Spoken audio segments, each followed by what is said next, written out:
How to text to speech in Capcut on your Mac. So firstly open your project and in the left upper corner area click on text section, and we need the text which you want text to speech.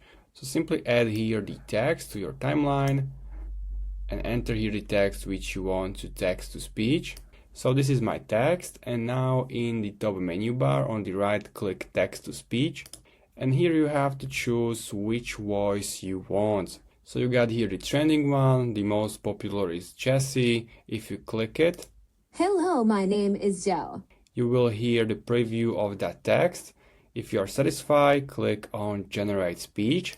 It took a couple of seconds, and down here you can see the created text to speech. So now you can play it. Hello, my name is Joe. And if you click this audio, you can volume it down or do whatever you want.